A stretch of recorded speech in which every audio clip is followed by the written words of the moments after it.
You are listening to selfdiscoverymedia.com, where illumination and inspiration is but a click away. With so many genre topics for you on everything that you need to know in life.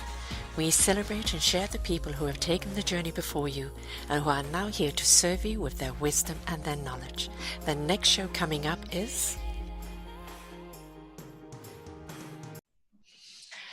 Good morning, good afternoon, and good evening, everybody. Welcome back to another edition of Ignite Your Heart and Soul, right here on selfdiscoverymedia.com. I'm your host, Sara Troy, and my guest today is Megan Edge.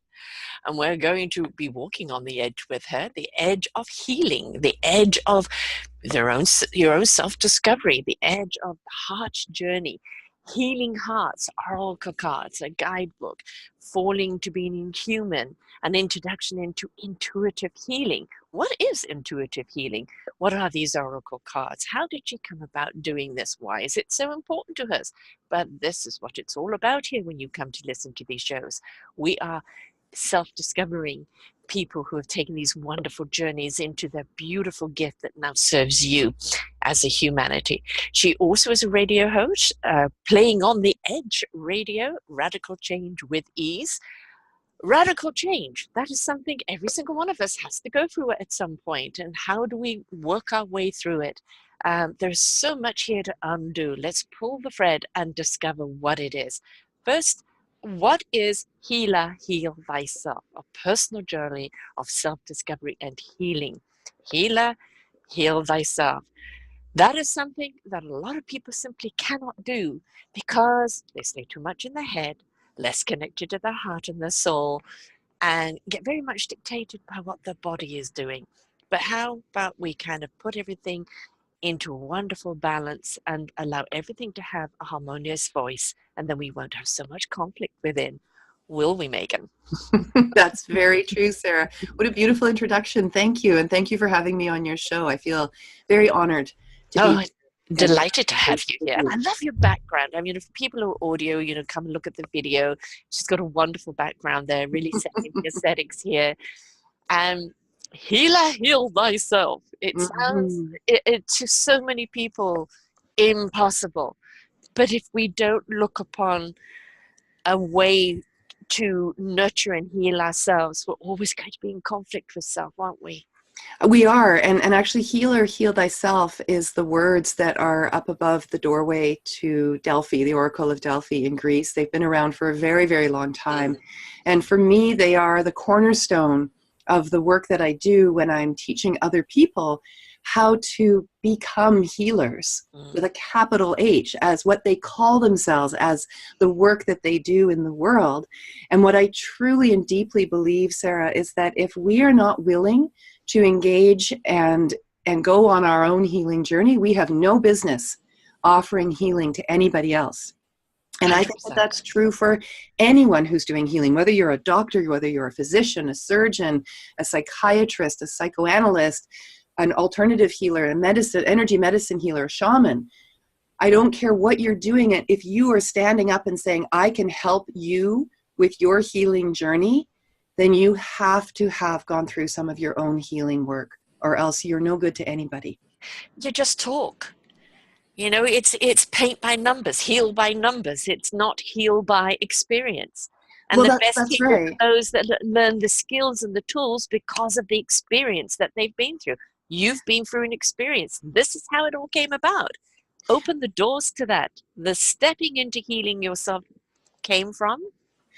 My own healing journey came from a lot of different places, and interestingly, from a lot of different directions all at the same time, which is how it so often happens when we are given the opportunity through what I call a wake-up call to really step back and step into the life that we're living at that time and decide if it's really how we want to be living our lives.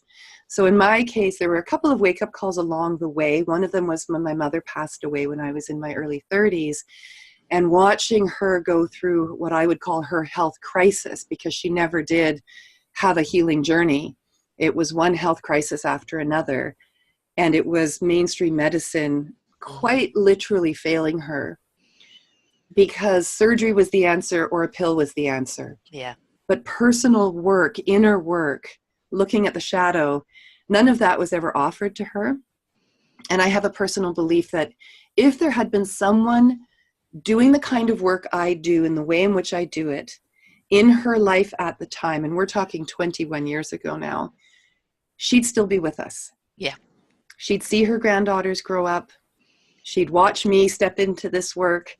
There'd be so many ways in which she would be in the world. Mm-hmm. And because she wasn't and she isn't, and that was what I saw, I felt very strongly, even early on in my early 30s, there's got to be a different way to be healed. Mm-hmm.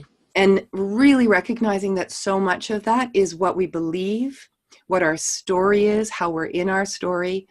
And I had all of that as an intellectual understanding. And I recognized my own grief when my mother died and what that journey was like. But it wasn't actually until I was hit by a car. Well, my car was hit by another car. And then as I was recovering from that, a person came back into my life. And this opening up of understanding and awareness of where I had allowed myself to get in my own life, Mm-hmm. the blinders that I had very carefully put upon myself and my view of my place in the world, my place in my marriage, my value to my community. Throughout all of it, I had allowed myself to become very small. Mm-hmm. And through being taken out from the car accident, I had spiral whiplash. I had a number of different injuries. There was a concussion involved. There's a lot of things to recover from. When I could no longer be Wonder Woman, Yeah. I had to stop. Mm-hmm. My world around me started to collapse Mm-hmm. because I didn't have the energy to keep it all up like this. Yeah. I had 2 little children. My older daughter was suffering from severe life-threatening food allergies. We already had almost lost her once to anaphylaxis. She was also one of my teachers, Mm-hmm. you know, in a different way that my mother was one of my teachers. For my daughter, I knew that my role and my responsibility was to be her advocate and to be her mama bear, Mm-hmm. and to really get involved in her healing and to understand how I could be there for her in ways that I knew I was never meant to be there for my mother. I mean, it wasn't my job to fix my mother or heal her. That was her journey. Yeah. But it was my job to do that work for my daughter. Mm-hmm. I really believe that's that energy that's the commitment that we make when we step into motherhood, is to be that mama bear. And then throughout all of that, so there's my mother, there's my daughter, and then there's me. Mm-hmm. There's my own understanding of what it is that I have allowed in my life and how that is showing up in my body because of my unknowing of how to do the work at the time that things were happening for me. And I was given a diagnosis of fibromyalgia when I was about 38, I think it was 38. And I got it. I have to tell you, Sarah, it was the best thing that ever happened to me. It really was an opportunity for me to take things into my own hands. Yes. Along my healing journey, to not feel like I didn't have control or I didn't have a say in the matter. Mm-hmm. Because up until then, that's what it had been like. I mean, Yeah. you're very familiar with the medical system and how bless them, they do their very best, but they only can do what they know how to do. Yes. Right? Yes.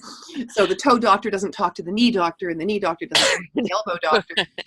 And then they tell you you're crazy because you have all these symptoms and they don't know what to do with you. And so they put it back on you. At least that wasn't my experience. Yeah. Well, they're hitting on the fibromyalgia because of this 31 points to it, which a lot of people don't understand, which in their own identity are issues on their own. And then whatever your severity of the fibromyalgia is, however many points is what you're juggling. It's constantly like balls up in the air that you're juggling. Mm-hmm. It's very hard for any one doctor to understand because they generally kind of specialize in general or specific, right? And for them to suddenly look at, well, you've got this too? I don't know what to do with that. That's right. There must be a pill somewhere, or is there something we can cut off? Exactly.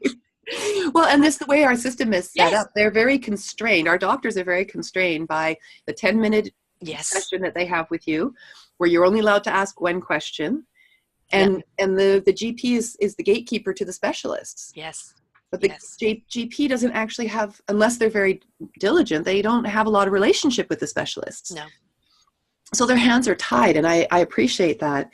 It wasn't until I sat down with a naturopath, in fact, Mm-hmm. and she listened. She had an hour and a half to Yeah. listen to what I was telling her. And she said, I'd like you to go home and do some research. Mm-hmm. I would like you to look up fibromyalgia. Have you ever heard of it before? I said, no, I've never heard of it. Mm-hmm. She said, okay, good. Then you've got a clean slate. Yes.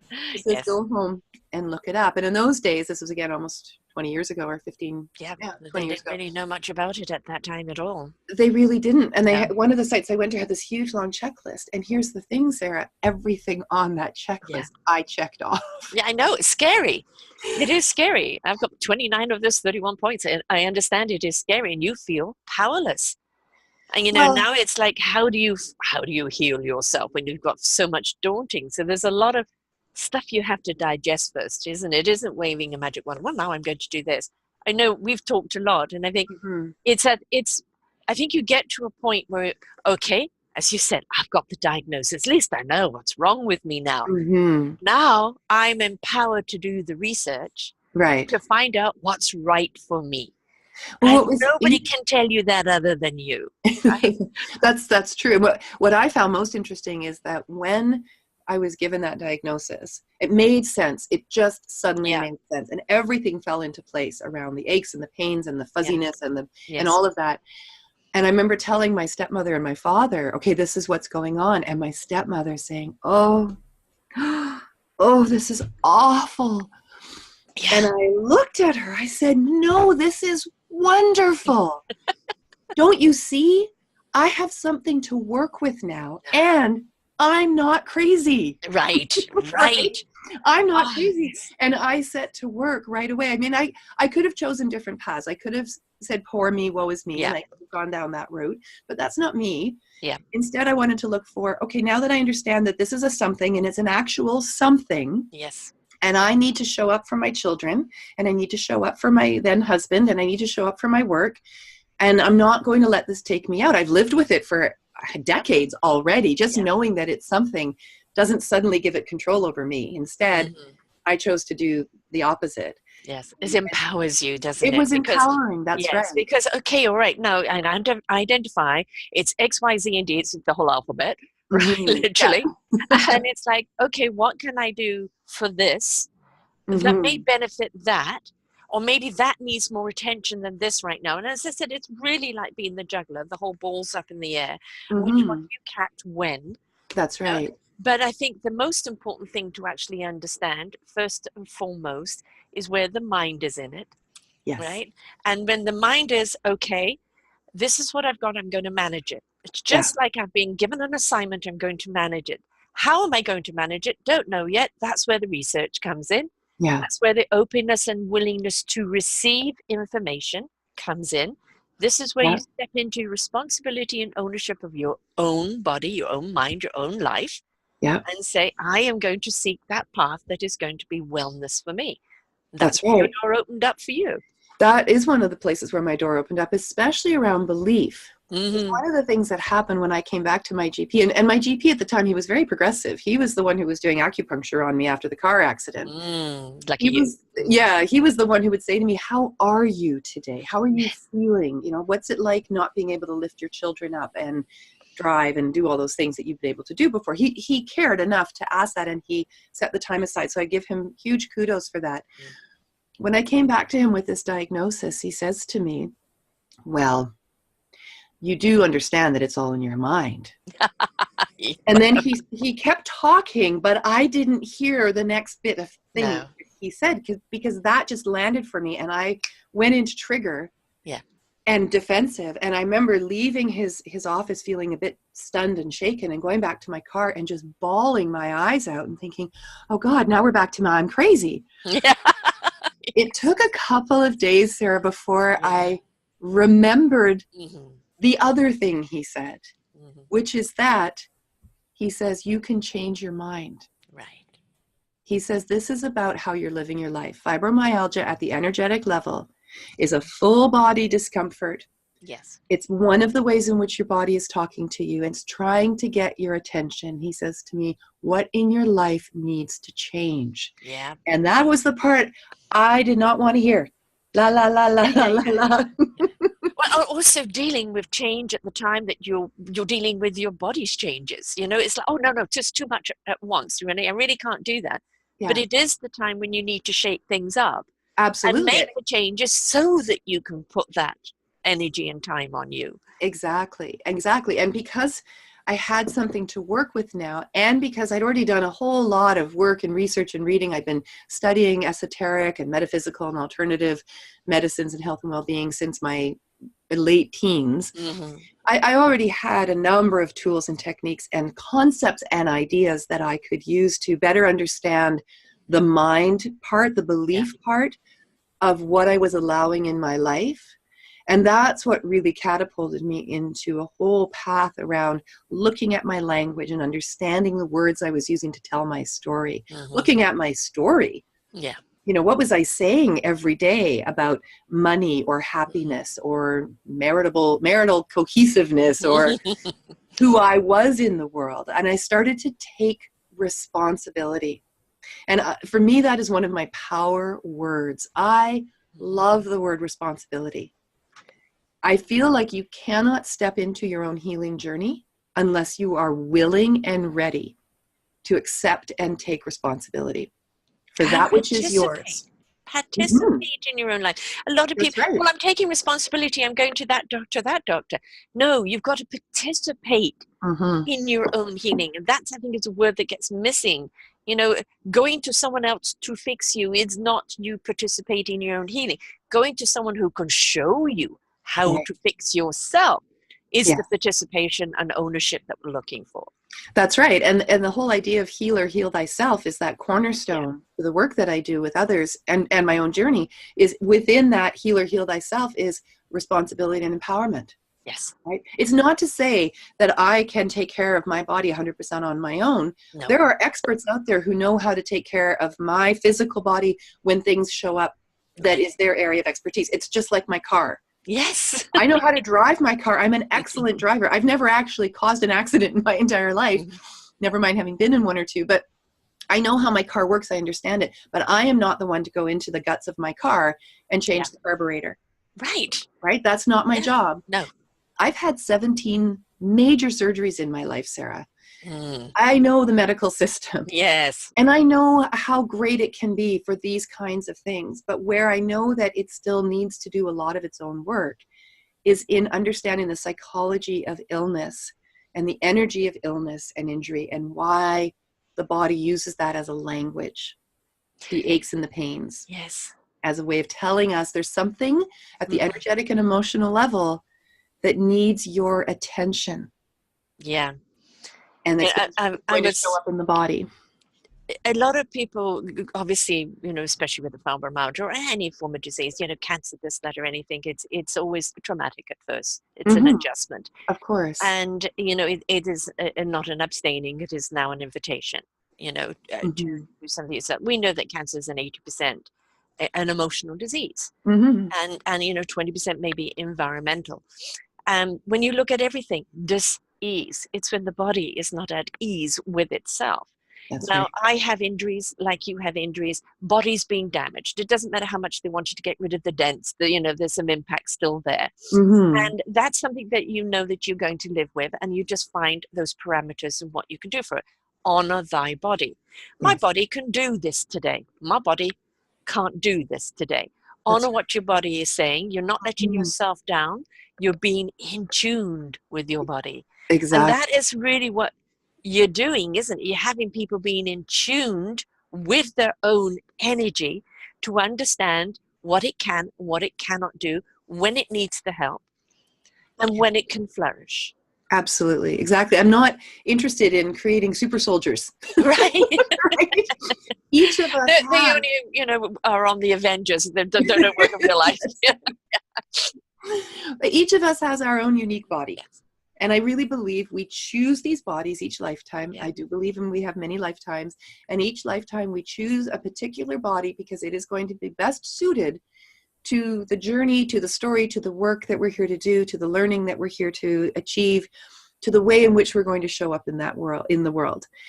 And each body has its own journey as well. Yeah. That whole soul, human, we're a soul in a human body, we're a human having a soul journey, whatever, there's a symbiotic relationship Yes. there.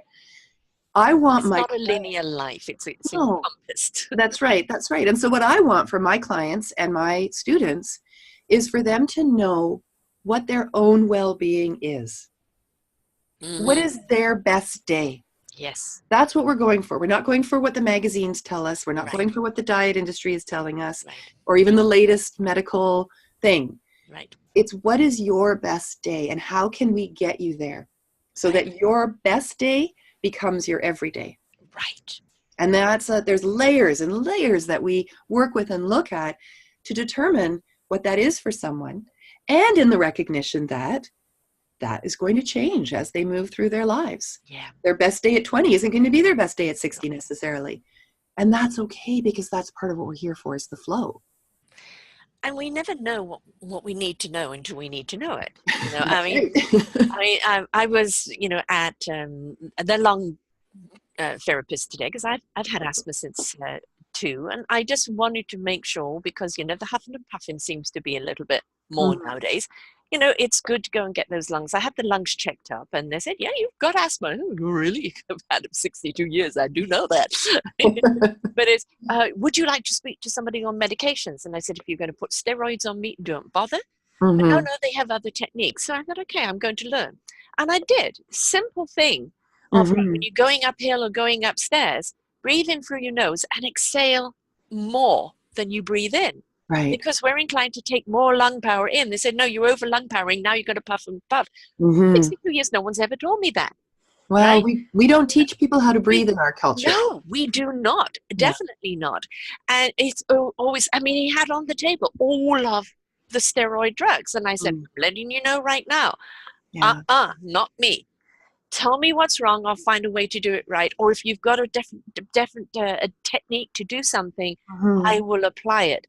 And that's really, we have to get out of our own heads that, the pill, the something will fix it. And understand that there are techniques that we need to apply to our lives in order to manage mind, body, spirit, and soul. That's right. And what I tend to look at, the things like the aspirin and the Tylenol and the antibiotics, those are all tools, and even the antidepressants. These are tools that we are meant to rely on for the time that we need them to.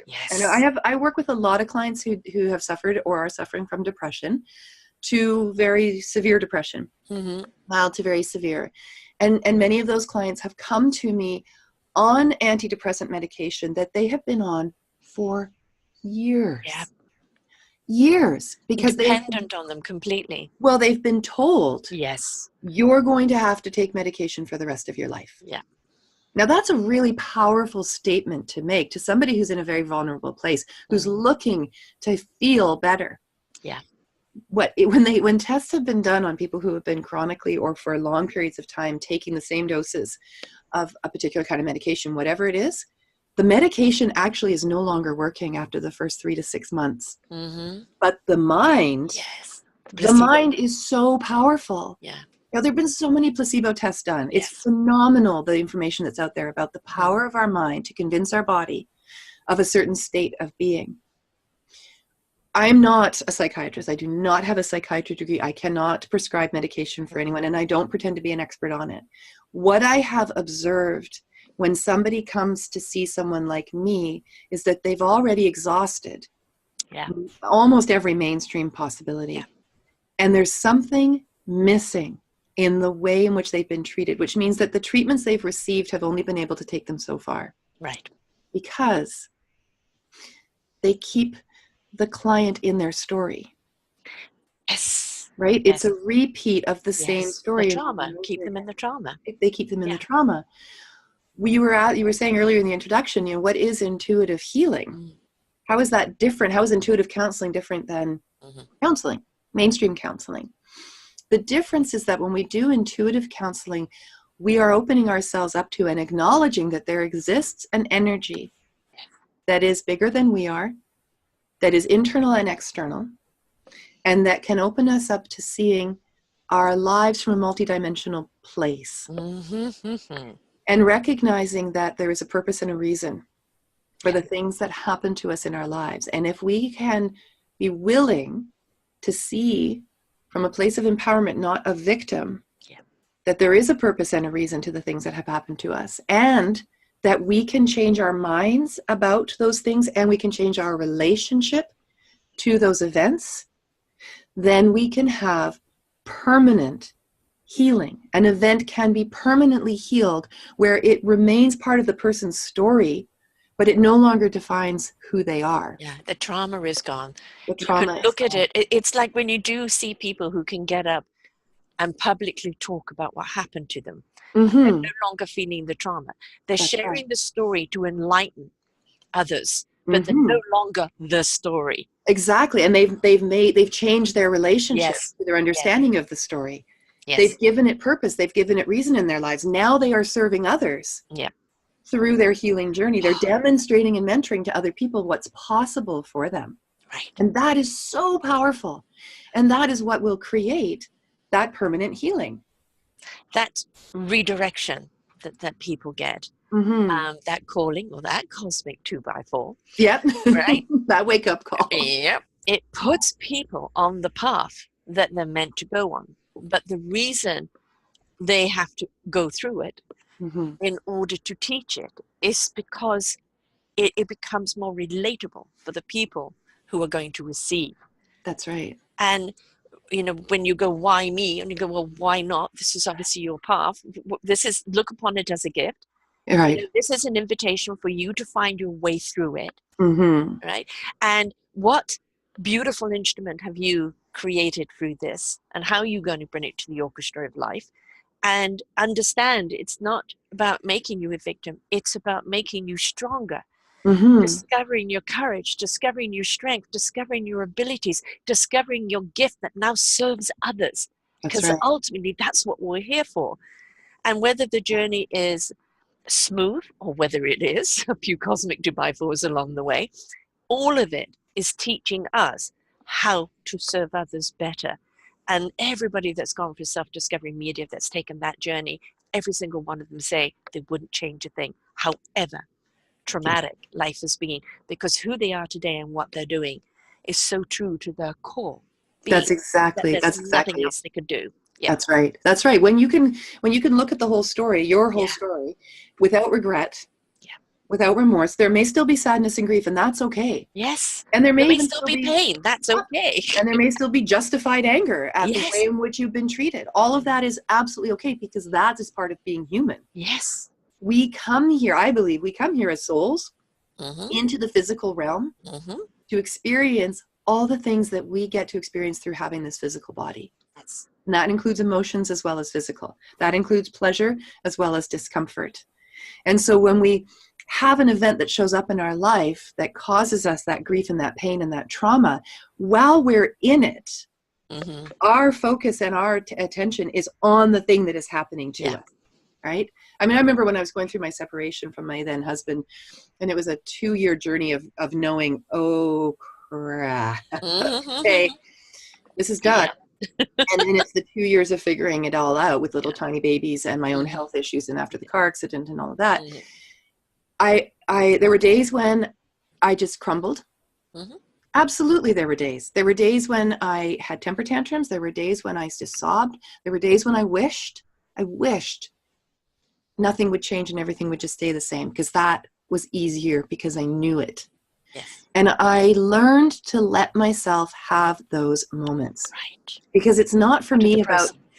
rising above it all. It's No, about no. being in it. You have Yes. to be in it. Yes. You've got the only way through it is in it. That's right. That's right. And to be in it Yes. gives you the experience. It gives Yes. you the knowing. It gives you the opportunity to feel all the feels, as my daughters would say. Right.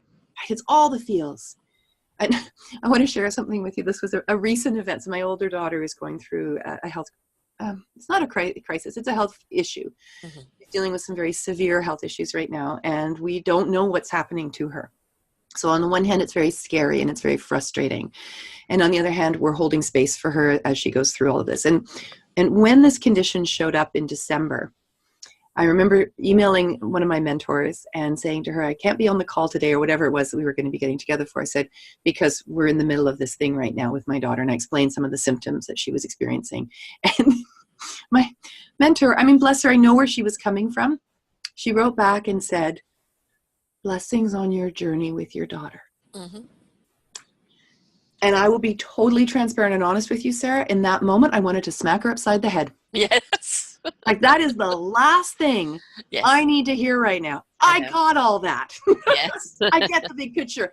That's not where I am right now. Where I am right now is, man, that really sucks. What can I do for you? How can I help you? Yeah. Right? I didn't need the platitudes in that moment. Right. Exactly. And sometimes, my son is always trying to fix me. He has memories of when I first got the fibromyalgia, which came at the same time as my separation from my husband, and the worst part of our marriage and everything. As it is, Yes. everything piles on top at the same time. Because that's just the way it works. And it's like you do become the superwoman of the Superman and have to burst through it all and discover your strength and your courage. But he remembers a lot of me kind of being in bed. He forgets that I got up, took everyone to school, did everything, went back to bed, got back up, went and picked everybody up from school, fed them, went back to bed. But he remembers me being in bed. And it's like, but I want to help you, Mom. I want to fix you. And I said, you can't fix me. That's my journey. However, arms around me with loving hug is all I need. It feeds me. It nurtures me. And sometimes for people who are watching this, watching their loved ones go through this, sometimes all it is simply being there for them with love. That hug is so amazingly healing. It's a transfer of energy for a start. Absolutely. It's support. And sometimes there are no words, just simple hugging love to say, I'm there for you. That's right. And, to be a healer and to watch your child have a condition that no one can identify, that includes spasms and nausea and fatigue, and lots of people with very good intentions are flying at me with, well, it could be this, and have you thought of that? And maybe it's an entity, maybe it's gas coming, leaking out from the floor, maybe it's her food allergies, maybe, and I'm absolutely open to all of that. I'm like, bring it in. Let me pull the thread until you find which one it is. Yeah, because it could be any of those things. I had to make a decision. I felt right away, the first time we went into emergency, which was about 2 days after this all showed up for her, my job as her mother supersedes my work as a healer. Yes. And I decided it wasn't my job to heal her. And when I said that to a few people, I had some backlash. Oh, yeah. But you're a healer. You should be able to fix her. But that's not how this works. No. First of all, we don't do this on our own. We always have a team. Yes. That's how we thrive, is with our team.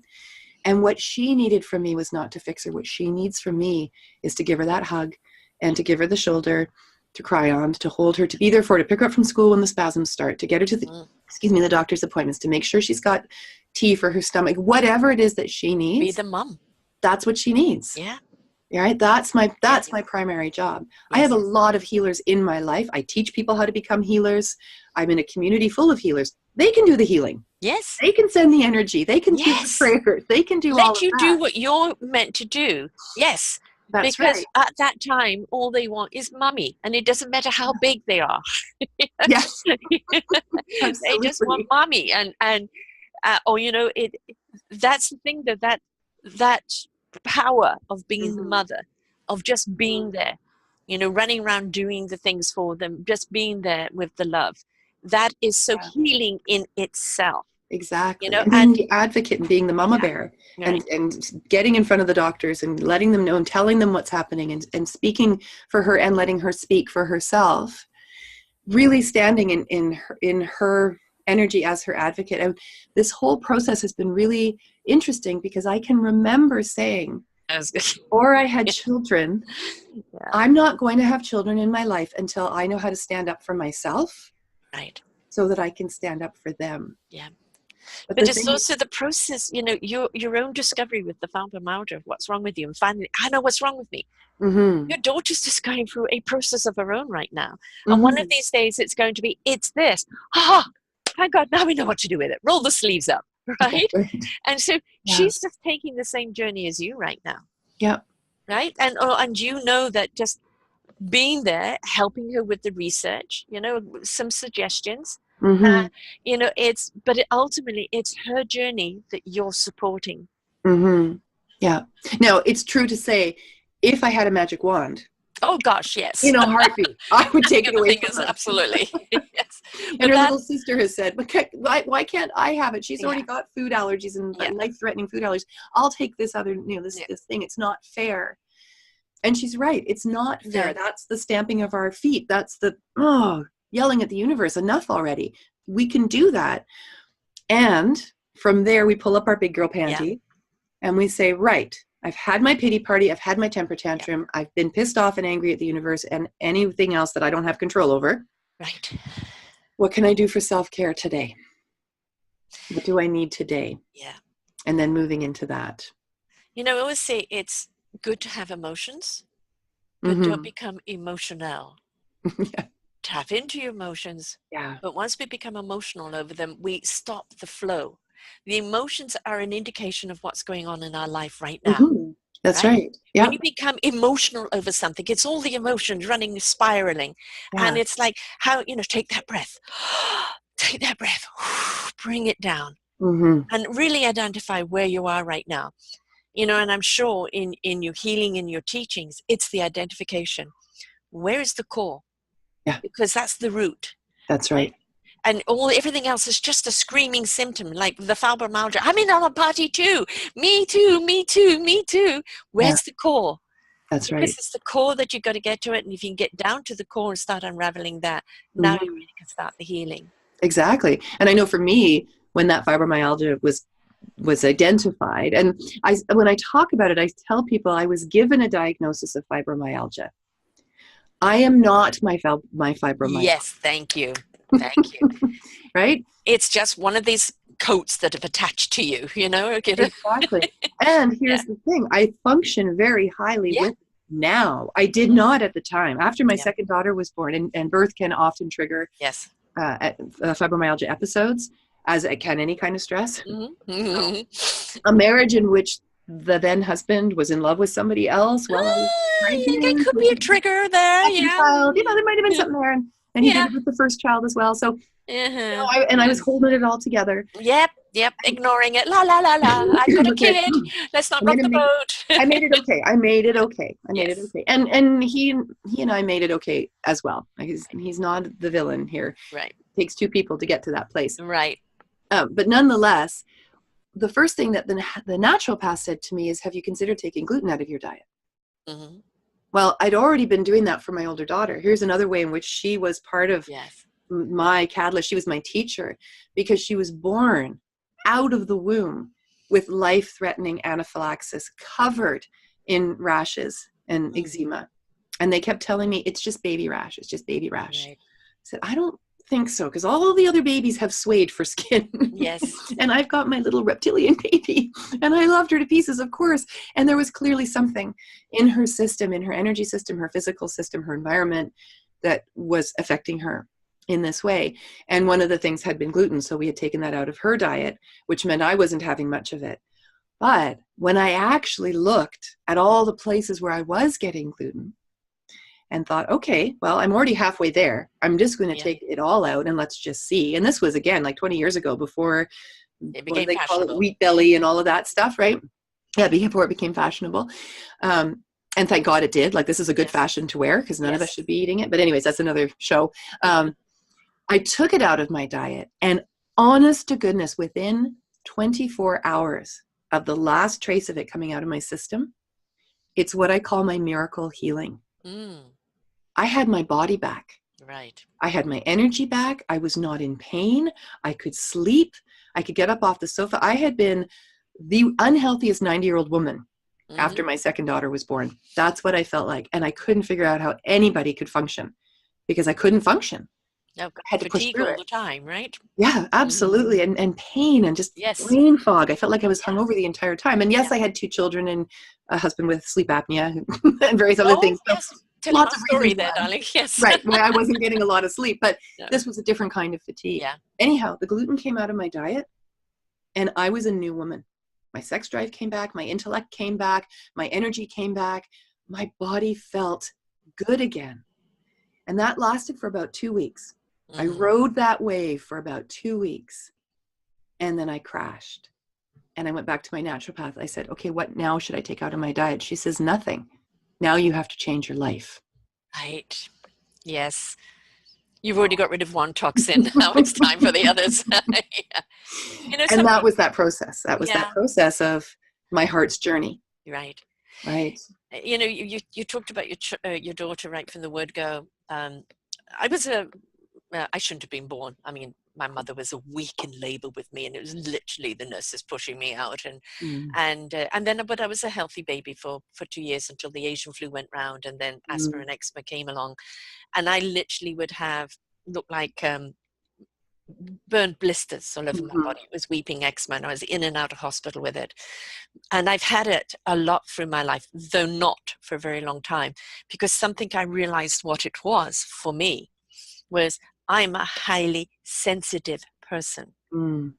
And that sensitivity is empathic sensitivity, Mhm. attunement sensitivity. And if I go out of a frequency or I'm in a static frequency, this is such a detriment to my health. Yeah. Now, that is sometimes when we look at those things and go, what can be triggering it? Is that sometimes we are giving birth to indigo children. Mm. We are giving birth to people, or people are stepping into a higher frequency, a higher elevation. And it just means that they are more allergic to the bull Mhm. that's out Mhm. there, Yeah. or the static, or the negative energy. And they react in only way they can, which is through the body, Yeah. because the mind doesn't want to go there. Yeah. So sometimes, I know for me, when I look back, every time that happened to me, what was going on in my life? Mhm. And my life was in crisis of identification, a Yeah. crisis of belonging, a crisis of being who I was in a world that really was very suppressive of it. So I Yeah. had to suppress that energy, which meant that it had to come back on me in a negative rather than in a supportive. Mhm. That's right. Yeah. And that's a lot of what I work with people is helping them to identify Yeah. what that identity is. Yes. Who Yes. are you? Yes. Who are Yes. you? And Yes. are you stopping yourself from being you in order to accommodate other people's Right. level? Because Yeah. that's what I was doing. 100%. I spent 23 years in a relationship desperately trying to get noticed. Oh, hello. Hallelujah. Yep. Sound familiar? I'm sure there's a lot of listeners out Can there who are you going, see me oh, now? wait, I Oh, know that gosh. story. And it Yes. wasn't until somebody just saw me. Yeah. And it was okay that they saw me, I that had I to see started to myself. shift. I started to shift out of, I'm over here, I'm over You're here. right. Hey, aren't I good enough? You're right. To, I am just fine. Yeah. There I, is I, I did nothing share a wrong with couple of me. weeks ago on permission to be thyself, and, Mm. I said it. I have, because it was just my show on my perspective. It's like I've waited all my life for people to give me permission to be. Mhm. And the only person that had the authority to give me that permission was me. Yeah. And it took me a long time to give myself permission to be, you're okay, Sara. You're Sara. Mhm. You're here to be Sara. That's right. And if you're not somebody's cup of tea, that's okay. They can go look for someone who is, That's right. right? Right. But I cannot compromise me anymore. Exactly. And Exactly. that's where the conflict comes in, that static energy, doesn't it? Because you were born to be Mm-hmm. who you are with the gift that you have. Yeah. And it doesn't matter about anybody else's judgment. It That's comes in, right. are you being true to your core? And yet the biggest pain that I see most people have is that they're worried about what other people think about. 100%. Because that's our society. Yeah. Our society dictates if you're not this and you're not that and you're not doing this and you're not that, then you're nothing. Yeah. Who decided that for me? Yeah. Because I wasn't in agreement with it. That's right. And to a degree, see, this is to a degree, it does matter, or at least it can matter, Mm-hmm. how you are perceived and received in your culture and your community. Yes. And it depends Yeah. on how much your survival depends on that. Yeah. And that's why ostracization is used as such a great punishment, Yes. because it can really mean a matter of life or death in some circumstances, but not so much in our modern world. And I think that this is one of the evolutionary leaps Yeah. that we're doing at a personal level and at a soul level. Like our bodies are done evolving. We're not going to evolve a second head or a third arm, No. as convenient as a third arm might be. So our next evolutionary... Or eyes in the back of the head. Yeah. No, I still have them.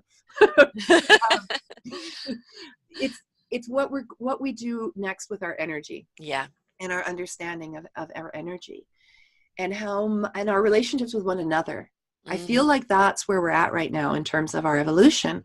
So the more people that I can help come to an understanding and a realization of who they are and who they're here to be, and help them heal those old wounds around belonging and judgment and other people's behavior and attitude towards them, then I feel like I'm helping with that leap, with that evolutionary leap. And I have a video that I put together. I have a YouTube channel, and I've got all tons and tons and tons of educational and helpful and empowering videos and things on there.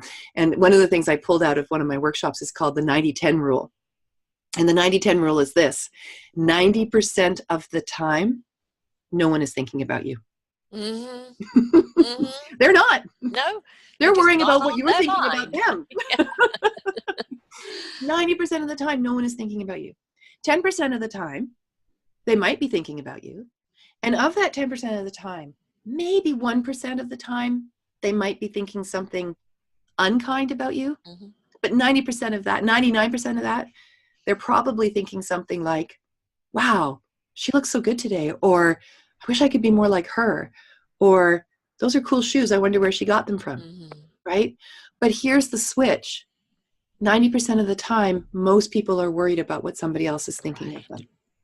And it takes an enormous amount of energy to try to figure out what somebody else is thinking of you, and how to fit yourself into their expectations of you when you have no idea what those expectations actually are. No wonder we're tired. I know. And we're exhausted trying to fit into everybody else's expectation. It's just not worth it, folks. When you can let that go, when you can just put it down. Yeah. Put it down. Let it be. Yeah. Let it be. Some days it'll show up, some days it won't. But if you can practice just putting that down and allowing yourself to show up, be seen, let other people have their experience of you without getting hooked into what that experience is, and recognizing that not everyone is going to like you. Not everyone is going to be your friend. No. Nor are you expected to like everyone and be everyone else's friends, because quite frankly, I don't want 8 billion friends on Facebook. Do you? Oh God, that would be, again, exhausting. No. No. And so we're just leaking our energy all over the place, trying to fit ourselves into what we think somebody else needs us to be. And we lose ourselves. And that's why we start breaking down. And that's why we start breaking. It's not because we get older. No. It's because emotionally we have lost ourselves everywhere but ourselves. Right? Exactly. And the thing is, when you spend on yourself, it's not being selfish. No. This is the most important thing you can do, is fill your own cup. Because when you are abundant, your cup will runneth over. You are meant to become that beacon of light, to shine for others, to show them the way. So this I need to sacrifice myself. It's all about suffering. You've done the suffering, baby. You know, step into your light, hallelujah, and be that light for other people. And sometimes all you're going to be is that beacon of light without even saying or doing anything, because your energy is enough. That's right. But if you're running on depletion because you're so busy trying to please everybody else, or overspend yourself and not nurture your own self, who is suffering? You and everybody you could be serving. Yeah, exactly. And the more people know this, and then they start applying it to themselves as a habit. What I say to people is, imagine that you're a pebble and you throw yourself into the center of a quiet pond, and the ripples, they go out and they bump into the frogs and the fish and the reeds, and the frog and the fish and the reeds have their experience of that wave. But you don't get to decide how the frog experienced that wave. You just sit yourself in the center of your life and you take care of yourself, so that the ripple of your well-being goes out into the world and it impacts the people around you in ways you can't possibly imagine. Right? Or have any control over. or have any control over. Right. But equally, see, here's where free will comes in. Here's where choice comes in. Equally, you could stand in the center of your life and be a miserable son of a, Yes. and the Dosh, dosh, same dat, dat. ripple is going to go out. The same ripple is going to go out. Yes. And people are going to have their experience of that. That's still none of your business. Right. But you can decide, do I want to be a positive ripple? Yeah. Or do I want to potentially be a toxic ripple? Well, I'm always referring things to instruments, of us becoming our own beautiful instrument, the gift that we're meant to be. But Yeah. it's up to us to perfect that instrument enough to bring to the orchestra of life. Mm-hmm. If you're still on that violin because you haven't tuned with yourself, then you're not ready to play with the orchestra. Your journey is to discover that instrument, all that it is. So when you bring it to the orchestra, you really are creating a symphony and a harmony that really will resonate out. So it is important that you place importance upon yourself. Difference to self-importance, which is ego-based, but the importance of self is being as nourished and as whole as you can be. Now let's get to the teachings that you do, because this is really important. It is about finding people's energy equilibrium that you teach the teachers to do, and also to help people how to do it for themselves. And again, like the mechanic of the car, we're not meant to fix our own car. We're just meant to know where we're driving it to do the work we're meant to do. But That's you've right. got the mechanics, right? I do.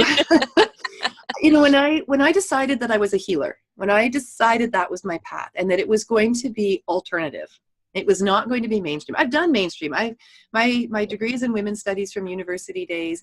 I was doing a advanced major or something, a doctorate, I can't remember what it was even now, in social work. And I was working with people who were survivors of sexual assault. That was my goal, was to help empower women mostly, but also men who had experienced that in their lives. That's exactly what my daughter's doing right now. It's such important work. It's such important work. What I realized at the time in my early 20s is I hadn't done enough of my own work. Right. I mean, why was I drawn to that work? Because of course I have my own experiences. Yes. That's what made me want to help other people. Relatability. Yes, relatability. And I recognize though that I haven't done my own work. I'm not old enough yet. Yes.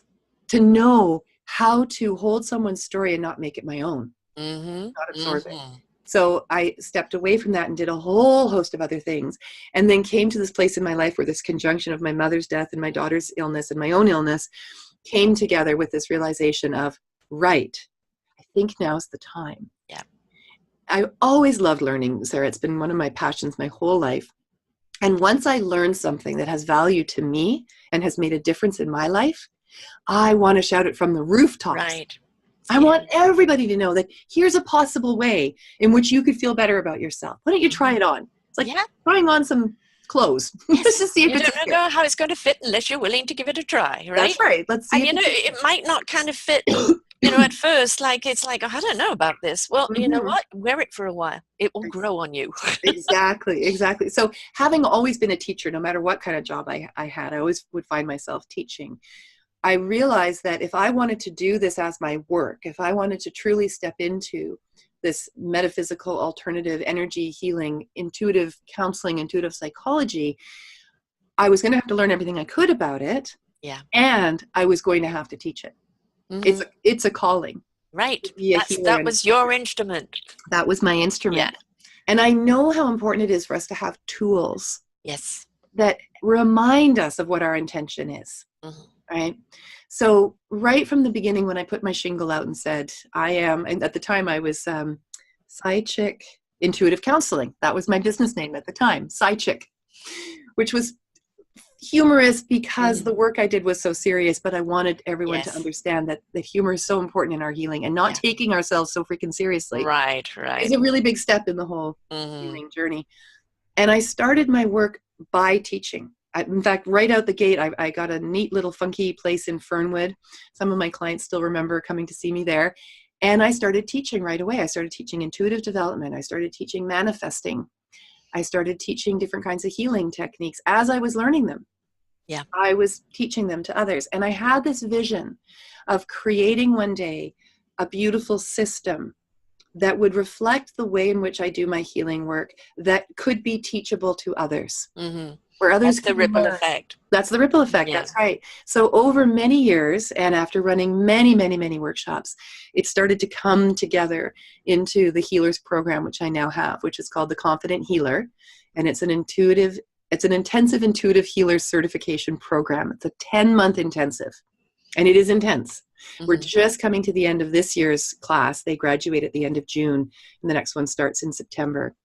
These women take themselves, with my guidance and help and facilitation, through their healing journey as they learn each of the different modules of metaphysical and intuitive counseling and healing that we do.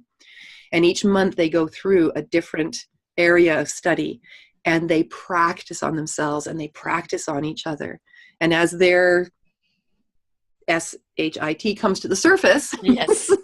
they use those tools and techniques and the products and the things that I've created. They use all of it and their own intuition to move themselves through those life events. Healer, heal thyself. You're right. Is the cornerstone of this program. Yes. So that's the big certification program. And we're in our 6th year now of running it in this way. And it's come from 10 years of me doing this, or 12 years of me doing this as my work, and 50 years next Monday of me being in the world and doing just showing up in the way that I do in the world. 50 years young with so much wisdom, 50 years because young. you were willing to play the instruments. You were willing to go through the process, right? That's right. Yes. Yeah. So one of the other things I started to learn as I stepped out of my marriage, this work that I was doing had to become the work that sustained me.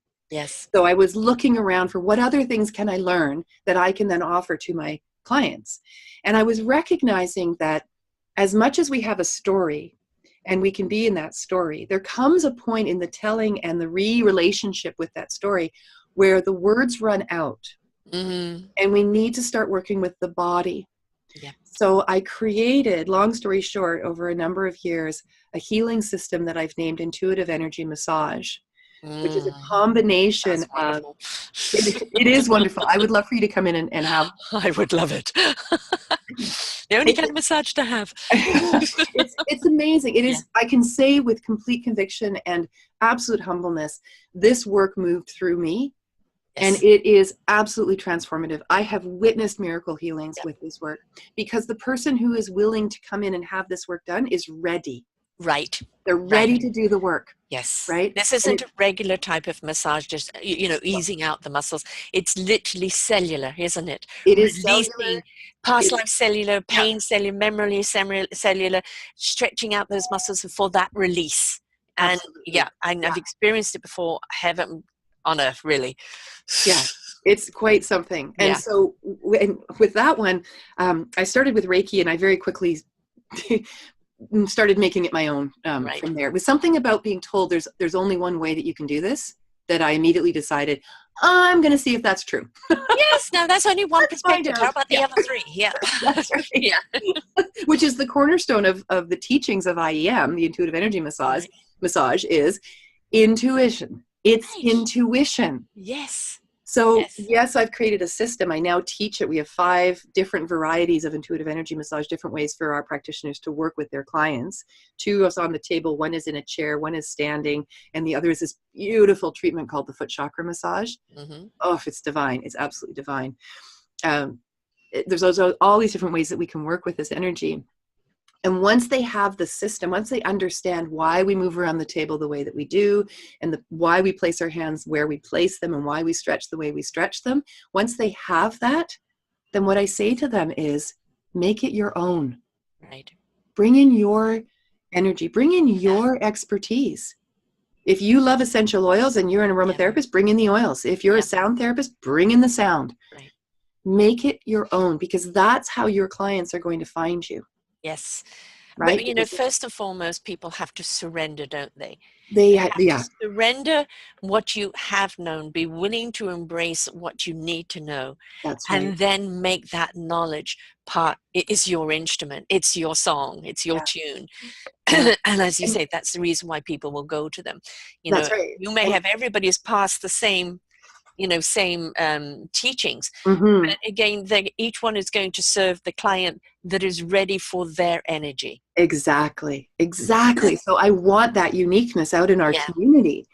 And as long as they are well, as long as, that sounds rather contrived, Mm. where they are willing to be in the energy of IEM, Yeah. and embrace what we teach about the energy of IEM, then they are an IEM practitioner. Yeah.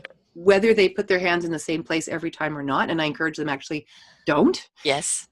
Just make your way around the table. Yeah. But if your heart and your mind is saying they need more work over here, then you go and you do more work over here, right? Within the energy of the intuitive energy massage. You're just helping them perfect their own instrument. But That's what right. music they make out of it is then their choice, their journey. That's right. That's And right. that music is going to be in collaboration with somebody who's got the lyrics. Exactly. Yeah, That's a beautiful analogy. It really is a beautiful analogy. They have the music and the client has the words yeah. to the song. And that's the way to release those words of the song. But it is again back to the participation, which is free will, surrender to the person giving the massage, so that you can have that synergy. They don't realize it is a synergy of energy dancing together. Absolutely is. And we're in each other's energy field when we're doing this kind of work. And whether you're doing Reiki or hands-on touch or white light healing or theta healing or whatever it is, there's so many beautiful modalities out there. You are stepping into the energy of your client, and your client is allowing your energy in, and they're allowing you to be in their energy as well. Right. It's a beautiful relationship. And it takes an enormous amount of courage to be vulnerable enough to say, I'm here. I'm willing and I'm able and I'm ready to put it all down and allow the work to move through me, to allow the energy to work through me. For the longest time, Sarah, I was the only one doing intuitive energy massage because I hadn't taught anybody yet how to do it. Yes. But then a client of mine said, this has been so transformational for me. I want you to teach it to me. So I can take it back home. She was from Switzerland, and I can give it to people there. Right. So because of her experience, set you on another path. It set me on the path. I had to sit down and I had to think about, okay, well, where do I put my hands and what is the sequence of events, and can I make this teachable? Well, we just had an IEM level 1 training last weekend, 2 weeks ago. We had our first master teacher workshop on Sunday. We now have almost 40 practitioners in the local area of Victoria, Vancouver, and Up Island. 40 people have gone through the IEM training, whether it's level 1, level 2, or master teacher. Look at that extension. Are taking it out. Yeah. Right? It's those sound waves are just resonating out there. Yeah. And if I ever needed confirmation that this work has value and purpose, it's when I hear from a practitioner what their client's experience was of a treatment that they received. Right? It's when somebody in the community says, we're having an event and I've heard about what you guys do. I want you to come and set up your tables and offer IEM at our event. It's these kinds of experiences that people are having with this that demonstrate its desire to be in the world. Right? You're the mama and you've birthed a lot of kids and they're out there doing their thing now. they are. And I love that I have master teachers that I'm teaching how to teach it. Yes. Right? Because it's one thing for me to give it to a practitioner and say, okay, well, here's the technique and here's the intuition piece and here's the past life piece and all that. But then for me to take it to another level and teach the teachers and say, I want you to be able to teach this. So you have another stream of income coming into your healing practice. Right. And you're passing it along. Right. You're passing it along to those people who are going to learn it from you. Never mind just receive it from you, but they're going to learn it from you. It's such an amazing thing to be in well, you've created your own orchestra, and a few orchestras, which is wonderful, and the symphony and the music that's going out is resonating. We've got to understand we need to raise up our frequency. We have to do that not only for our own well-being, for those that are around us, but in order for us to resonate out in a world that's so imbalanced, and we need to step into that love harmony. Because that love harmony doesn't do harm to others willingly, to self or to anyone else. It resonates on a frequency that is creative, that is loving, that is building. And the more we can get people up there, the better this world is going to be.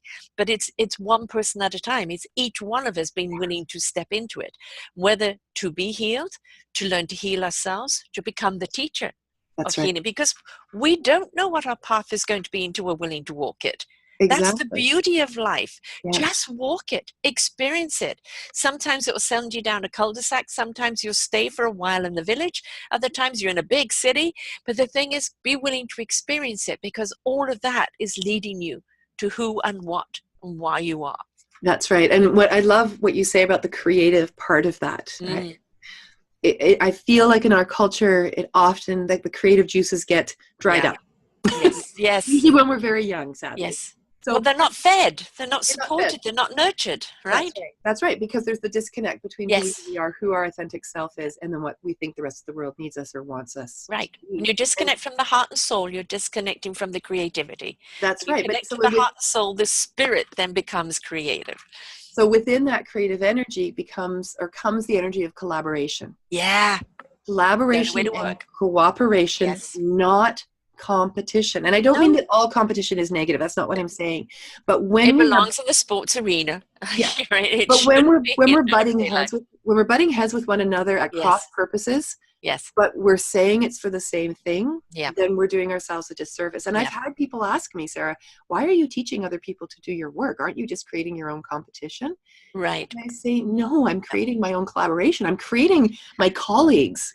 Yes. I'm not creating them. I'm creating space for them to show up in Yes. that energy, Yeah. and that I can see that in them where they may not yet see it in themselves is one of my gifts. It's one of my superpowers to be able to look at a person and go, healer, come Well, you know, here. you've gone from being a soloist, Yes. to creating the orchestra, and you're now a conductor, Mm-hmm. right? And so Yeah. who benefits? Everyone who listens. Yeah.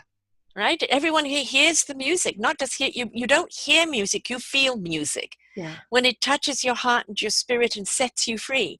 Yeah. Right? That's what energy is. It's fluidity, it's freedom, it's an expression of breath. And when Mm-hmm. we're willing to step into that and harmony, Yeah. Yeah. in every part of you and everything that you do, you become that light again.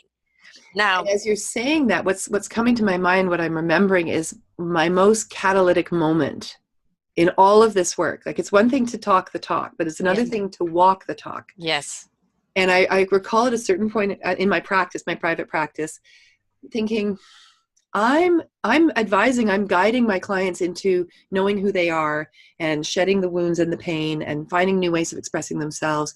I'm inviting them into their story, but nobody knows my story, right, yes, right? yes. I I was a keep getting that very, too. very private person. I was a Yeah, very private person. It was nobody else's business. But you see, the thing about that is that in my marriage, that was a control. right. Mm-hmm.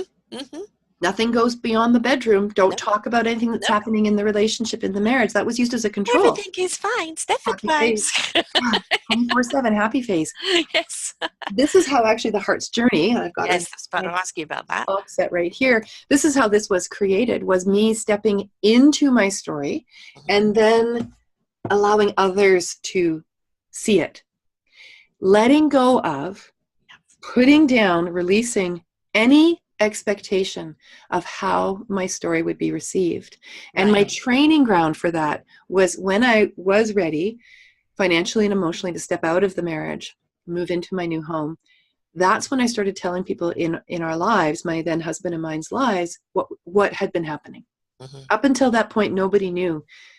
Nobody knew what was going on. And Nobody nobody knew. believes either. They only believe what they want to see, Well, but they were only seeing what we were showing them. Right. Right? So they Yes. didn't know about the unraveling No. and the unfolding that was happening behind the scenes.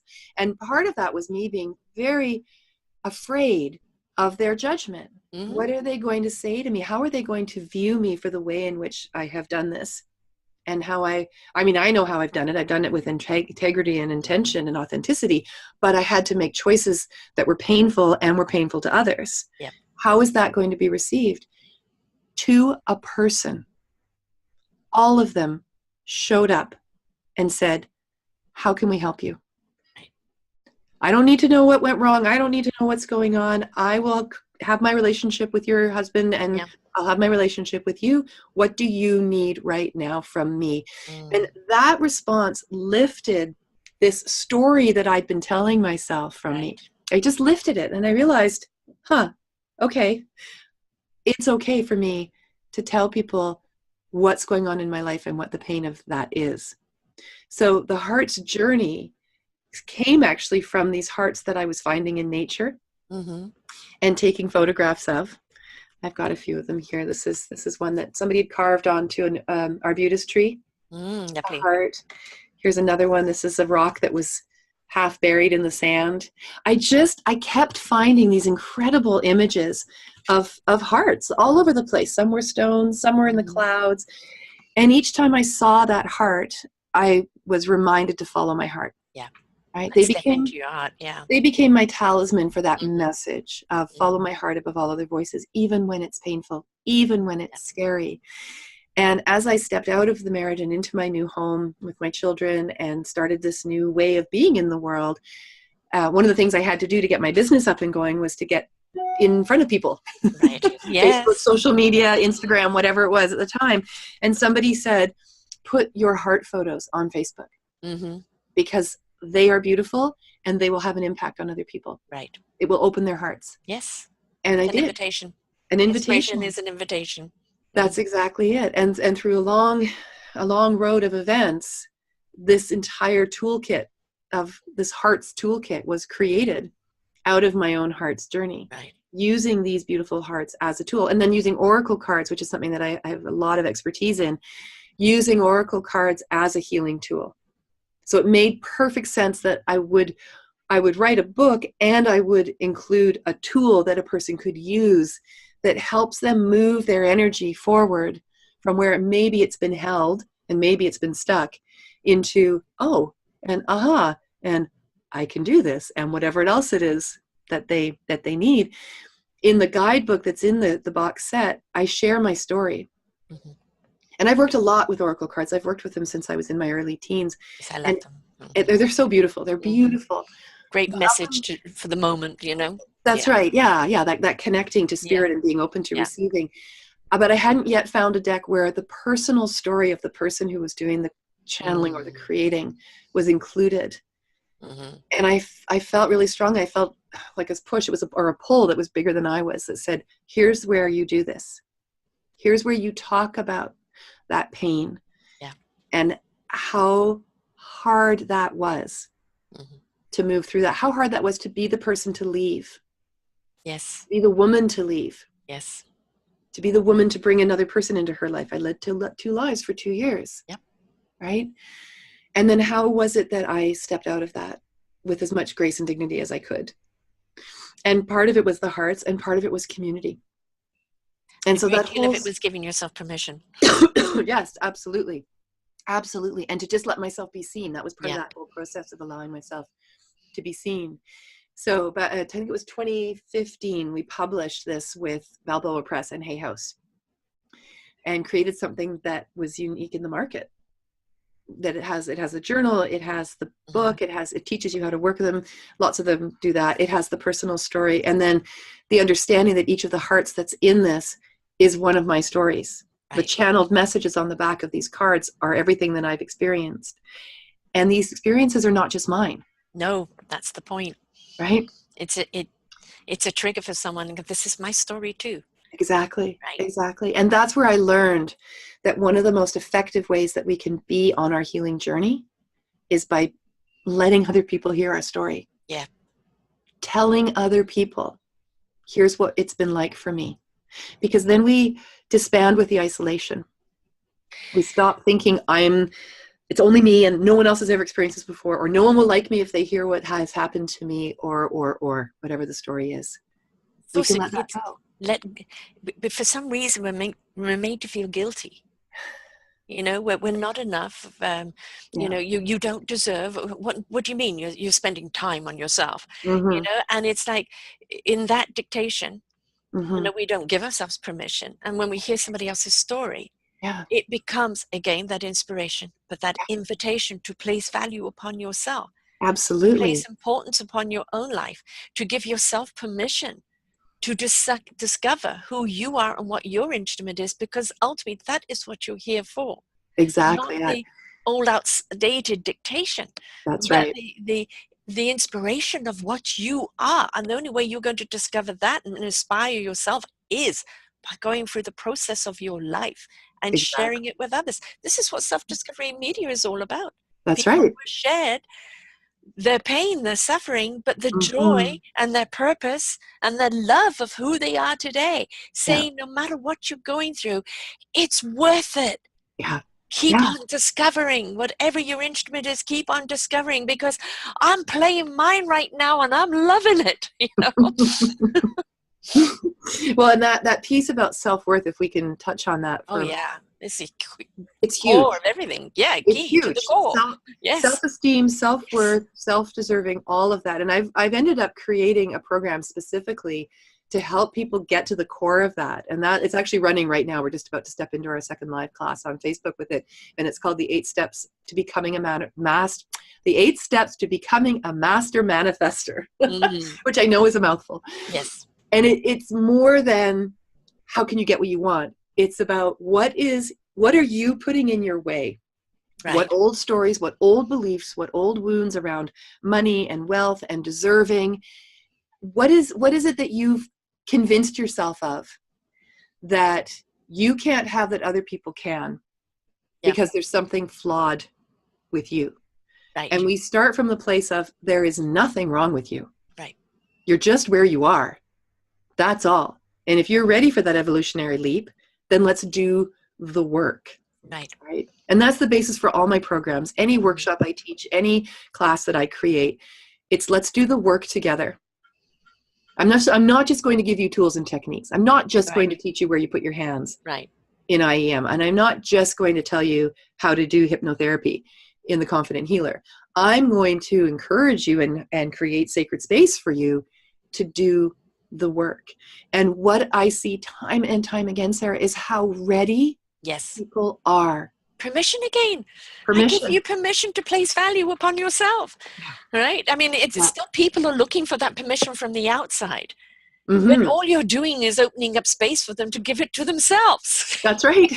That's right. Because ultimately, and at the end of the day, I heal no one. No, they heal themselves. No one. They heal themselves. And that is the key. That's the key piece that is different from modern mainstream medicine and psychology. Bless it. Has its space. Absolutely. But it's not the only instrument in town. Yeah. The difference with alternative and energetic healings, ideally, is that the person who's holding the space understands that their client is the one that knows themselves best. That their client is the one who is going to do the healing. That's what creates permanent healing, is when the client does the work.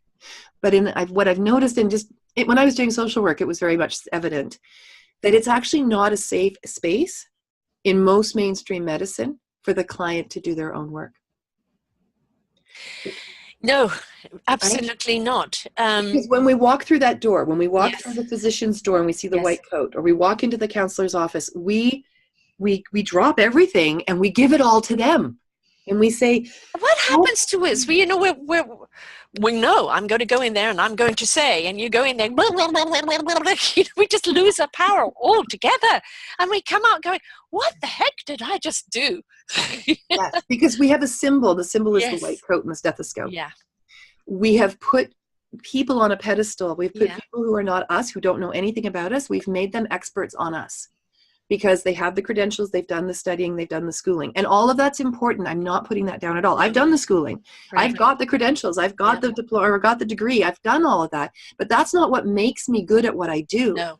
It's knowing how to use all of that knowledge. Right. This is what I'm always saying. There's people with knowledge.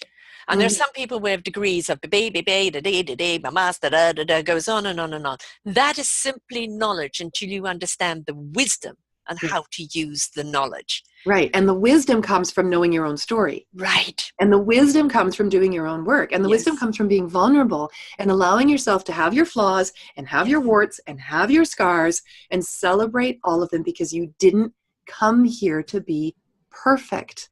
Perfection is in your imperfection, because that's what makes you beautifully unique. Right. We came here to practice. This is what I tell my students, because honestly, every single one of them goes into perfection mode. Right. I've seen it every single time. And I say to them, this is not about perfection. This is about practice. You're here to practice. I don't need you to be an expert. That's not what I need from you. Right. I'm not. Right. I'm good at certain things and I know a lot about a lot of things, but somebody knows more than I do. That's where Nobody knows less collaboration than I comes do. in, referring comes in, or Right. the invitation of other energies come in. Yeah. You know, it's you know what you can do, and Mm. if you can't do that, you know who to pass it on to, Yep. and then that person can help person in that arena. Yeah. And Yeah. that's where, healing the whole of this, there isn't always one answer. You open up people a great deal to understand healing themselves, but they Mm-hmm. then may come to this particular blockage where they need somebody else that's Yeah. beyond your expertise. Well, that's, stepping out into the village of wholeness and Mm-hmm. finding Mm-hmm. another piece of you, right? Yeah. There's not one-stop shopping, but you can get a lot from one store. Yes. Yes. Well, the fact that I do intuitive energy massage, right? That's the energy work. When somebody graduates from the Confident Healer program, they graduate as a mind, body, and soul healer. Mhm. That's the trademark that I've created for who they are and what they can call themselves when they graduate from that program, because it's a holistic approach. It's Right. the whole bodies, not just the physical body. It's the mental body, the emotional body, the energetic body, the spiritual body. We work on all levels when we do intuitive counseling. So the mind is the story, and it's how we work with the story and how we empower people to change their relationship with their story. The body is the way in which the physical body holds the story. Yeah. Right? And that's where energy healing comes in. That's where Reiki is so Yes. powerful. Massage is so powerful. Pranic is so powerful. Aura, chakras, all of Yes. that. That's the body. And then the soul. The soul is where we do the past life work. Yeah. It's where we do the trauma work. We do soul retrieval, which is alternative medicine's version of PTSD. But the difference is that in alternative medicine, we look to the source to heal the source. We don't tell our clients, you're always going to have this. Right. You're always going to be scared from now You're on. releasing the story. That's right. That's a chapter written. You don't need to go back and, relive it. That's right. That's right. So that's the mind, the body, and the soul. And so in a sense, it kind of is one-stop healing if you want it to be. And the reason that Yes. I designed it that way is because after I got to know a client really well, let's say they were in for 4 or 5 sessions, and then I feel like we need to move into the energy body now. We need to move into the energy work. If I send them to somebody else, and there are Right. beautiful, wonderful people out there that I could send them to, absolutely, they're going to have to retell their story Right. all Yeah. over again. Yeah. And that's a lot of work. Yes. So if I Yeah. can No, I teach I wasn't myself. kind of referring to that. I was referring once they have received the wholeness from you, we Mm-hmm. are always in self-discovery of what Oh, else is there to absolutely. discover. Yes. Yeah, yeah, That yeah. is up and beyond. It's, I think when you stop discovering, when you stop wanting to learn, when you Mm-hmm. stop exploring, Mm-hmm. you've left yourself into complacency and into disappointment. Life is always about wonderment. It's Mm-hmm. always about what does tomorrow hold. Yes. And again, if you take the expectation out of it and just allow Yeah. life to happen, then you will actually be able to ride that beautiful wave. Yeah. That it will really Totally. show you where you're next going, because until the lights are out, and that's only lights out on the body, not on the spirit and the soul, Mm-hmm. we are here to explore Yeah. and Yeah. to 100%. experience. Yes. And that's why the way that I've created all the systems that I've created are meant to have that empowerment Yeah. factor. This is why I've created all the tools, all the nature essences and the crystal chakra sprays. It's why I've created the Heart's Journey. It's why I have a YouTube channel with over 300, Right. I think we're almost close to 400 videos now that are free content. Right. Because I don't want my client to become dependent on me No. for their sense of self and well-being. And if I know But that you've created a library of reference. that's right. I've Right, given them the I'm tools. stuck here. Hang on, what do I need to know? Over to the YouTube. It's like you go into a bookstore and you allow the book to come to you. Yes. So they go to your YouTube, and they'll allow a video to come to you, and that's what they need to know right now. That's right. Right? And the tools are there. You can even refer to, the oracle cards. What do I need to know right now? And if I need to know further, guide me further on all that you have provided for them. Right? Exactly. That's the And point. me and so many other people right now, we are living in such an amazing time. Yeah. There is a creative energy flowing around the planet. There's a wonderful. connectivity through social media that we've never experienced before. And yes, there's lots of naysayers, and you can say lots of things about social media that may not be great. On the whole, what it allows us to do is meet each other where we're Yes. at. And there are so many resources that are available to people who are ready, willing, and able to look at them and find them and see them and learn from them. It's It's unprecedented Right. We've in never had human this before. evolution. We have We didn't have never this. We had this didn't have before. this on our journey. No. You know, I certainly didn't have it when I was going through all of my past. It was literally trial and tribulation and Mm-hmm. self-discovery and becoming and counseling. Because for Yeah. me, I've always learned more from counseling others than I have from myself. Mm-hmm. And it's the beautiful energy that we're in right now. And, you know, I said at the beginning of the year, powers that be, the universe is turning our volume up on our energy. Mm-hmm. And is that if you are ready and willing to step into that next chapter, whatever that chapter is, Yeah. the energy will be there to support you because we're ready to receive that energy. However, if there are people who are unwilling to embrace that energy, that are still playing the blame game, Mm-hmm. unwilling to take that responsibility, they will get left behind. And that is just the way the energy is going. It's supporting those that are stepping up Mm-hmm. into that beautiful presence. And I think that's very, very true. And I also believe that each of us is on their own journey. And we've talked Yes. about this earlier in the conversation. So even for those who may still be playing the blame game, that's just where they are. That's where we meet them. That's just where Yeah. they are. And who's to say, I don't know what their next life is going to be like, Yeah. right? I don't know where they are in their story. And I don't have to subject myself to No. where they're at. I have free will. This is such an important part of this whole journey. We Yes. have free will. We get to make choices about who we spend time with, about who we allow into our lives. We get to make choices about how we behave in response to other people. Mm-hmm. Right? The one and only thing I believe we have complete control over is our own response to whatever it Yeah, is that's happening we around us. don't always have control of what happens to us, but we do have control of how we respond to it. And, you know, sometimes all you're meant to be in someone's life is that presence of light.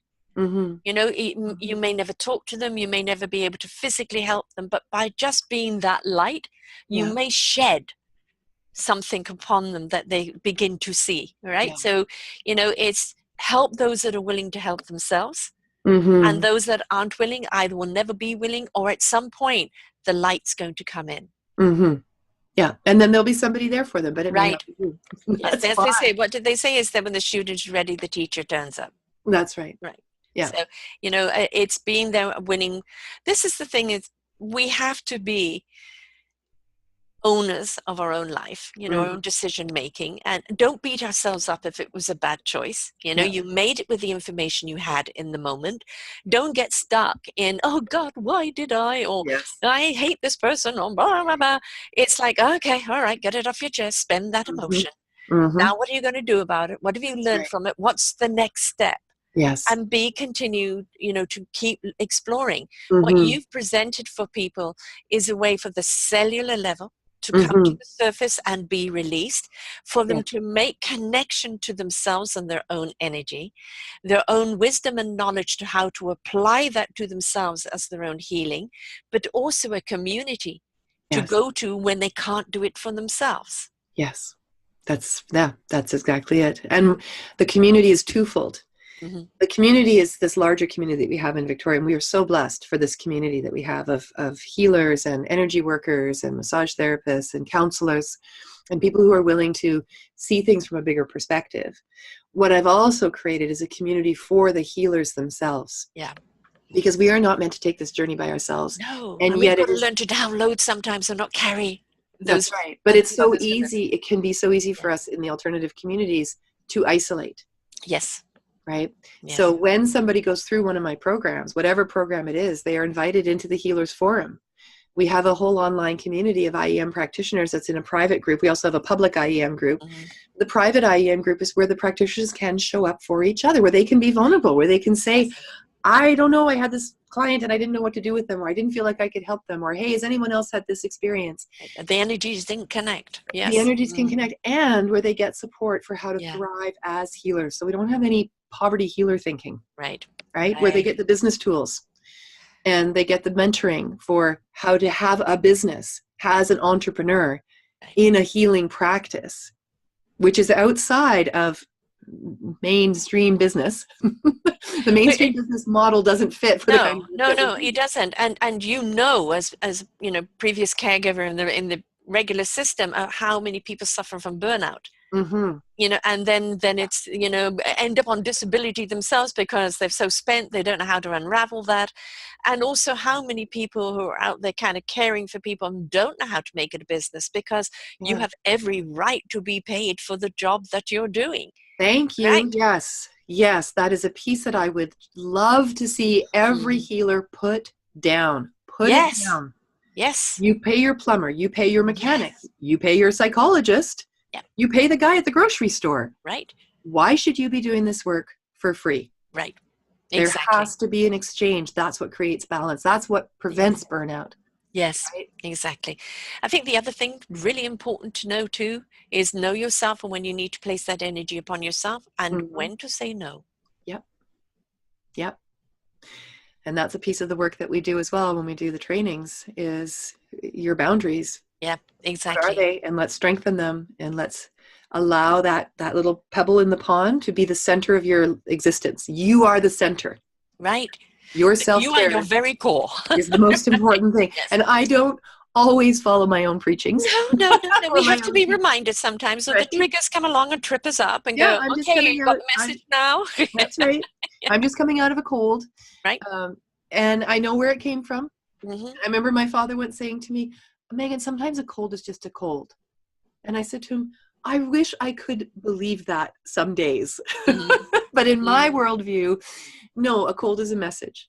Yeah. I need to slow down. I need to take care of myself. I need to rest. And then I will be better.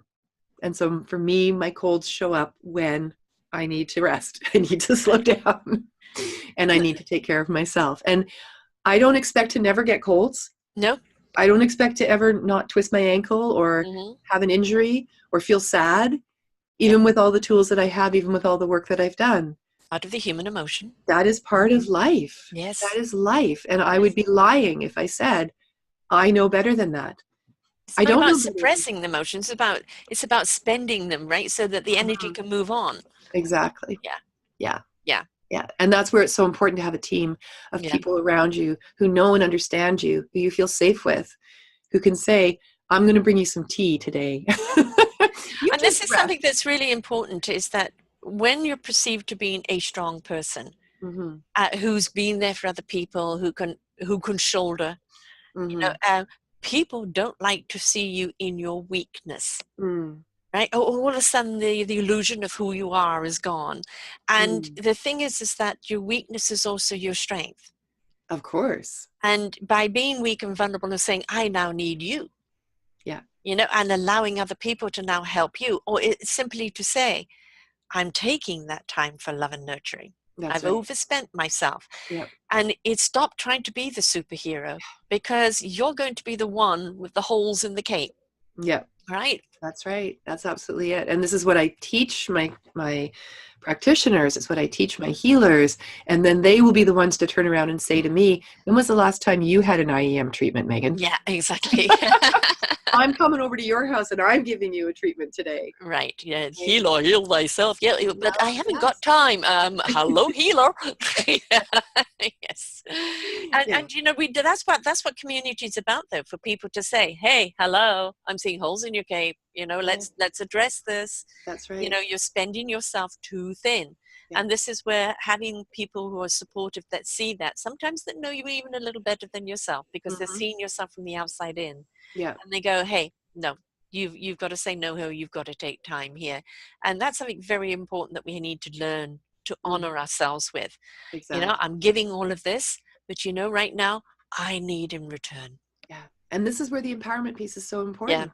If the people that you surround yourself with have their own sense of responsibility, their own sense of self-care, and their own empowerment to take that care, they don't need it from you. No. They don't need you. Right. You No. need you. Yes. They don't need you. They will be just fine without you. Yeah. If you Going back take to that your day. 90 and 10%, right? It's that, That's right. you are the bee's knees in the moment. The once they've gone, they feel great. Now they're off doing what they want to do, and you're Yeah. forgotten. So don't burn yourself out trying to be, the healer for everyone else at the expense of self. Yeah. Everything in life is about balance, That's right. keeping the flow of energy constantly going Mm-hmm. smoothly in synchronicity and balance of self. Yeah. mind, body, heart, and soul. And Yeah. when you're in that beautiful balance, you're in your own symphony, and that's what will ripple out. So don't do anything to be your own, nail on the chalkboard, That's right. Yes, take yourself off the pedestal. There are no Yes. gurus in No. the work that I do. There are no gurus, and I tell my students that every single time. We're sitting Leave in. ego at the door, right? Leave Yeah, ego at the door. It doesn't belong here. This is community. This is collaboration. This is stepping into universal energy. that's right. Yeah, absolutely, absolutely.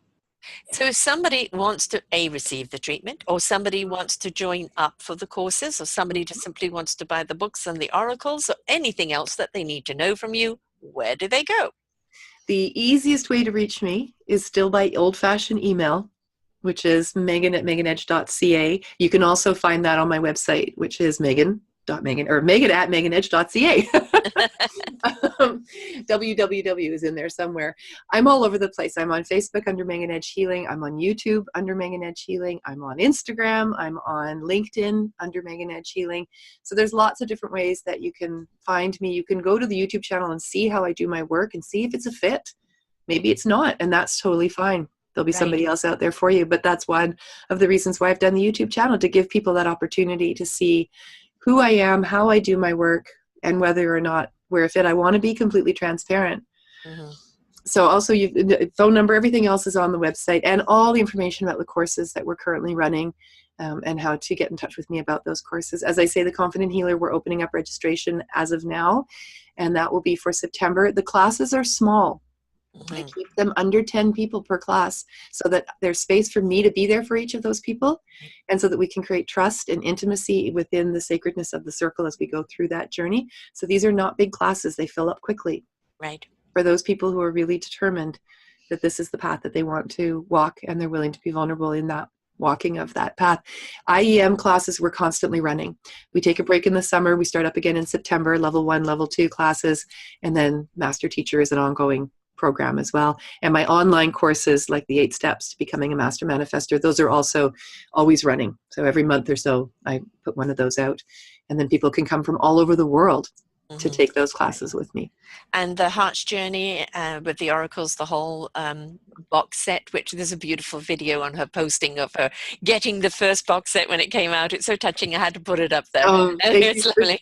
Yeah, thank you for sharing that. That was a moment. Oh my goodness. Yes, no, it was so much a moment of connection where, finally, here's my baby. That's right. That's right. Well, that's available in fine stores everywhere. We have Canadian distributors. If you go into your local, any bookstore, we're in Chapters, any of your alternative bookstores or New Age bookstores, and ask them. They'll be able to order it in for you if they're not already carrying it. You can also get it directly from me, and I'm happy to sign it for you as well. Put a little love note in there for you. And to do that, you go through my website or send me an email and say, I want to come pick it up. I want to meet you, and I want to have it from you. Yes. So lots of different ways that you can get it. So it's meganedge.ca, folks, not .com, .ca, Canada. Proud to have Canada, that's right. Yeah, proud Canadian, Victorian Canada, which I definitely so delighted that I met you, and I've met you a few times now, and I'm really glad that we've done this show, because I relate to everything that you're doing. I've experienced some of the things that you're doing, and I understand the impact that it has. And I've been looking myself for other people who do it, because you're few and far between. So we do need more practitioners out there. We do need more people, because it's so important that we do release our old chapters that we keep carrying around, and that we do find that synchronicity and harmony of the flow within us, because that then becomes something that propels us forward in life. And we can't if we're still got attachments that are in there that we don't even know about. That's right. Often we don't. No, I had one with a past life releasing. Did you know that you signed a vow of poverty 50 lifetimes ago? Oh, but that explains so much. How do I delete this contract? Exactly. Well, I love this platform that you've created, Sarah. It's so important that there's a space for voice to be heard and experience to be shared. And you've created something really beautiful with what you're doing and how you're doing it. And it's really, you have a podcast as well, right? I do. That's right. Yes. On Transformation Talk Radio and the Dr. Pat Show, also Alternative Talk Radio. And we do a live Facebook every month. And each month we look at a different area of radical change, questioning and really exploring deeply some of these areas of our own life experience and how we can be in them differently. And Right. that's called Playing on the Edge Radio with Megan Edge, Radical Change with Ease. And that's the second Tuesday of every month. You can find it on my website under radio. You can find it on Dr. Pat Pacelli's site or Transformation Talk Radio. Lots of different places where you can find it. Right. Yeah. You know, that we have no excuse today to say, I didn't know. You know, the reason I do the podcast, the reason you do the podcast and the YouTubes is to share the knowledge. That's right. You know, and now it's up to you of whether you're going to receive it and apply it. We can't do that for you. All we can That's right. do is share. And Yes. when you're ready to ignite it, to ignite your heart and soul and spirit into action, we're there for you, whichever way it is. And to understand you're never alone. There, you know, there's so many people there to help you on your path. And that knowledge ignites your own wisdom, because you then know how to apply that knowledge to self. And that's in itself becomes wisdom. Don't be afraid to take the journey. And the beautiful thing about podcasting and YouTube today is the fact it's right there at the fingertips, just a click away. So don't say, I didn't know. Start clicking, start listening, start learning, start applying, and open up your own beautiful door and let yourself out to let yourself in. Beautiful. Thank you so much for sharing here today. We could carry on forever, but Yes, so much here to talk about, and that was needed to be heard. And thank you so much, because it's definitely been a gem. So thank you. meganedge.ca, and everything about her is all there, one-stop shopping.